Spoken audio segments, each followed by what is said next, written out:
Hello, welcome to my channel. मैं engineer Pawan Yadav आज आपको इस वीडियो में बताने वाला हूं कि हम इलेक्ट्रिसिटी यानी कि बिजली को कैसे बनाते हैं। आज हमारे ज़्यादातर काम हम बिजली के थ्रू करते हैं, यहाँ तक कि अब तो गाड़ियाँ भी और बाइक्स भी बिजली के थ्रू चलने वाली आ गई हैं। लेकिन हमको ज़्यादातर लोगों को ये नहीं पता होता कि बिजली को हम कैसे बनाया जाता है, पावर प्लांट्स में बिजली कैसे बनाई जाती है। तो बिजली को बनाने के अलग अलग तरीके हैं, जिसके आधार पर हमने अलग अलग पावर प्लांट्स को डिवाइड कर रखा है। For example, types of power plant अगर हम देखेंगे तो एक हमको मिलता है न्यूक्लियर पावर प्लांट, जिसको हम नाभिकीय ऊर्जा बोलते हैं, जिसके अंदर हम न्यूक्लियर एनर्जी को कन्वर्ट करते हैं इलेक्ट्रिकल एनर्जी में, मतलब नाभिकीय ऊर्जा को हम विद्युत ऊर्जा में बदलते हैं। दूसरा एक पावर प्लांट होता है, इसको हम बोलते हैं हाइड्रो इलेक्ट्रिक पावर प्लांट, जिसको हम जल विद्युत शक्ति भी बोलते हैं, जिसमें हम पानी की एनर्जी को, वाटर की एनर्जी को कन्वर्ट करते हैं इलेक्ट्रिसिटी में। और तीसरा पावर प्लांट होता है कोल फायर्ड पावर प्लांट, मतलब कि थर्मल पावर प्लांट भी इसको बोलते हैं, या तापीय विद्युत संयंत्र इसको बोलते हैं, जिसके अंदर हम कोयले को जलाकर उसकी जो हीट एनर्जी होती है, उसकी तापीय ऊर्जा होती है, उसको हम कन्वर्ट करते हैं इलेक्ट्रिकल एनर्जी में। और चौथे टाइप का पावर प्लांट है सोलर पावर प्लांट, जिसके अंदर हम सूरज की एनर्जी को कन्वर्ट करते हैं इलेक्ट्रिकल एनर्जी में, इसको हम सौर ऊर्जा भी बोलते हैं। और पांचवा और आखिरी पावर प्लांट है विंड एनर्जी, जिसके अंदर हम विंड फार्म्स लगाते हैं, या पवन चक्की जिसको बोलते हैं वो लगाते हैं, और विंड की एनर्जी को, हवा की एनर्जी को, उसकी ऊर्जा को हम कन्वर्ट करते हैं इलेक्ट्रिकल एनर्जी में।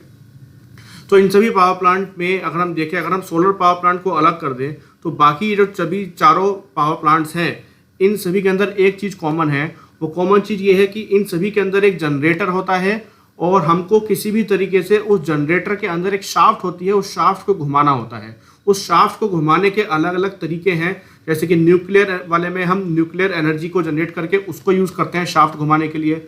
हाइड्रो वाले में हम पानी की एनर्जी को यूज़ करते हैं शाफ्ट घुमाने के लिए। कोल वाले में हम कोयले को जला के उससे जो गर्मी निकलती है उसको यूज़ करते हैं शाफ्ट घुमाने के लिए। और विंड वाले में हम हवा की एनर्जी को यूज़ करते हैं शाफ्ट को घुमाने के लिए। तो सभी तरीकों में हमको क्या करना है, एक जनरेटर है हमारे पास, उस जनरेटर की शाफ्ट को हमको एक घुमाना है, जिससे बिजली जनरेट होती है, पैदा होती है। तो आज इस वीडियो में हम सिर्फ कोल फायर्ड, मतलब जो कोयले को जला के बिजली बनाने का तरीका है, उसको समझने की कोशिश करेंगे।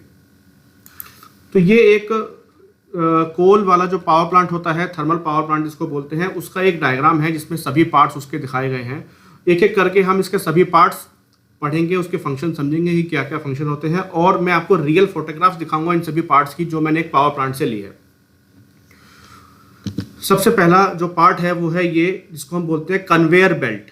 कन्वेयर बेल्ट का काम क्या है, कोयले वाला जो पावर प्लांट होता है, थर्मल पावर प्लांट, उसके अंदर कोयले को लाया जाता है मालगाड़ियों से, ट्रेन से कोयला आता है, और उस कोयले को एक बंकर में ज़मीन के अंदर रखा जाता है। वो जो कोयला होता है वो बहुत ही मोटा, मतलब पत्थर के फॉर्म में होता है, बड़े बड़े टुकड़े होते हैं उसके। ऐसे कोयले को हम यूज़ नहीं कर सकते बॉयलर के अंदर, इसलिए हमको उस कोयले को छोटे छोटे पाउडर फॉर्म में बनाना पड़ता है। तो उसको पाउडर फॉर्म में बनाने के लिए हमको उसको एक मिल के अंदर भेजना होता है। जैसे कि आटा की चक्की होती है, ऐसे ही यहाँ पर भी एक चक्की होती है, इसको हम बोलते हैं कोल मिल, कोयले की मिल। इस मिल के अंदर हमको उस कोयले को डालना होता है, ताकि वो कोयला पिस कर पाउडर की तरह बन जाए।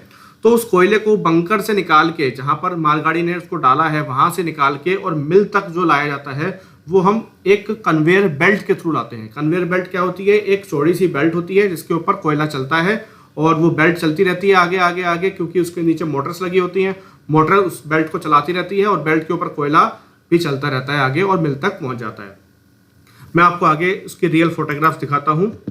जैसे कि ये आपको दिख रही है, किलोमीटर्स लंबी कन्वेयर बेल्ट होती हैं जो कोयले को बंकर से मिल तक पहुंचाती हैं।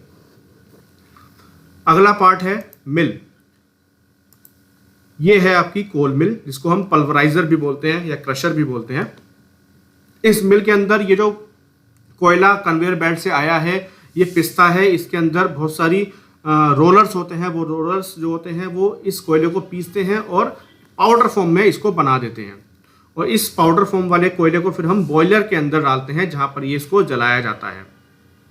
ये आपको मिल के कुछ फोटोग्राफ्स दिखाता हूँ जो मैंने एक रियल पावर प्लांट से लिए हैं। इस मिल के अंदर ऊपर से जो आपको मोटे मोटे पाइप्स दिख रहे हैं, यहाँ से कोयला आता है, और एक पाइप से गर्म गैसेज आती हैं, गर्म हवा लाई जाती है। वो गर्म हवा क्यों आती है, गर्म हवा कोयले के अंदर जो नमी होती है उसको सुखा देती है, उसको नमी को ख़त्म कर देती है कोयले की, ताकि वो कोयला आसानी से बॉयलर के अंदर बर्न हो पाए, जल पाए।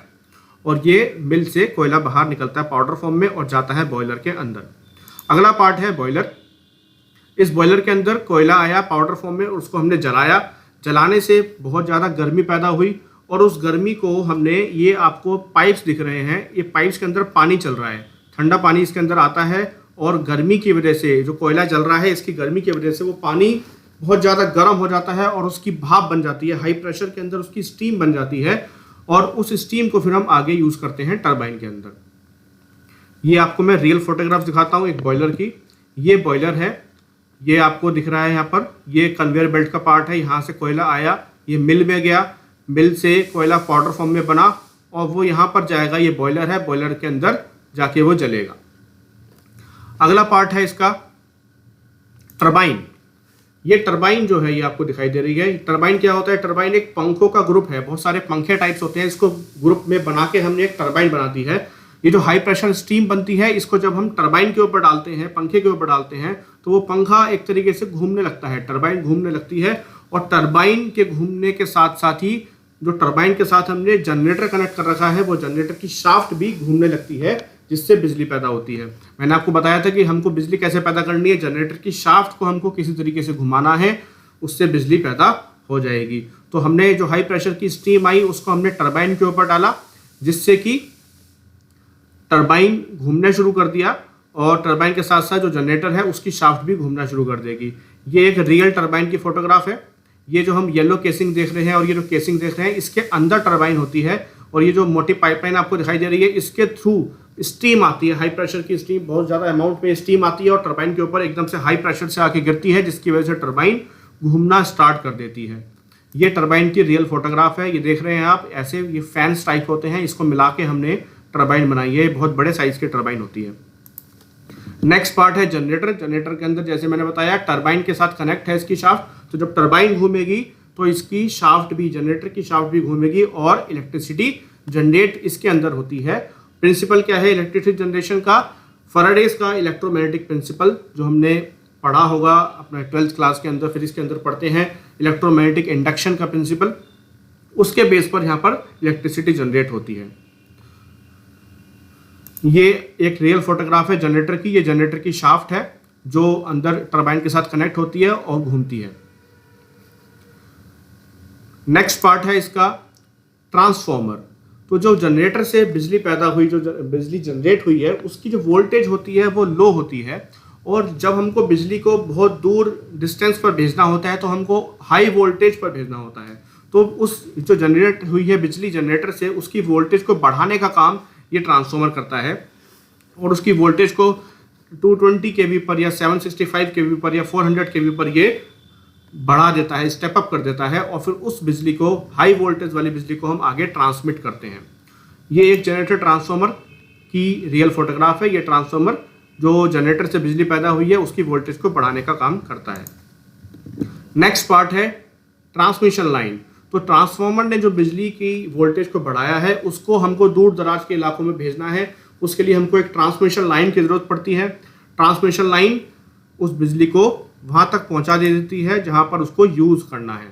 तो ये ट्रांसमिशन लाइन की फोटोग्राफ्स, इस तरीके की ट्रांसमिशन लाइन आपने देखी होंगी। इस टाइप की ट्रांसमिशन लाइन्स हमेशा हमको दिख जाती है जब भी हम कहीं रूरल एरियाज़ में निकलते हैं।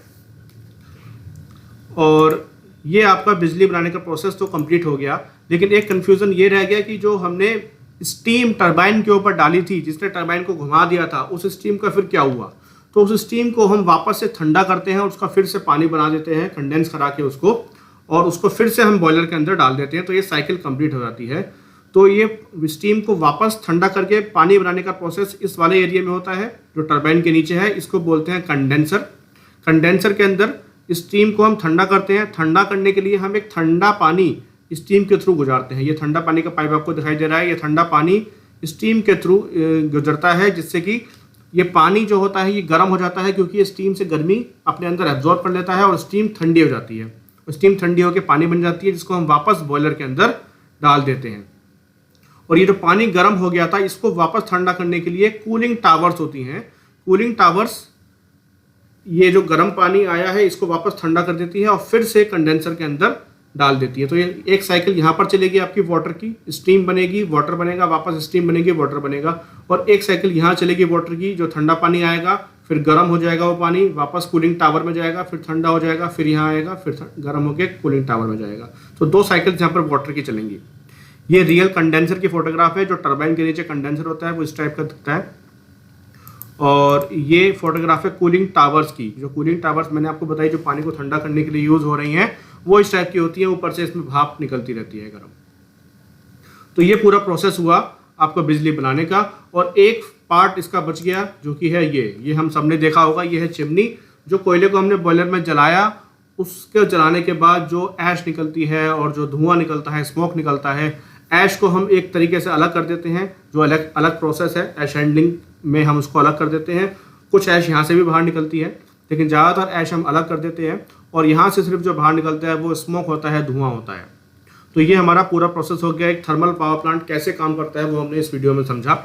अगर आपको वीडियो अच्छी लगी हो तो प्लीज़ इसको लाइक कीजिए और चैनल को सब्सक्राइब कीजिए और वीडियो को ज़्यादा से ज़्यादा शेयर कीजिए। Thank you.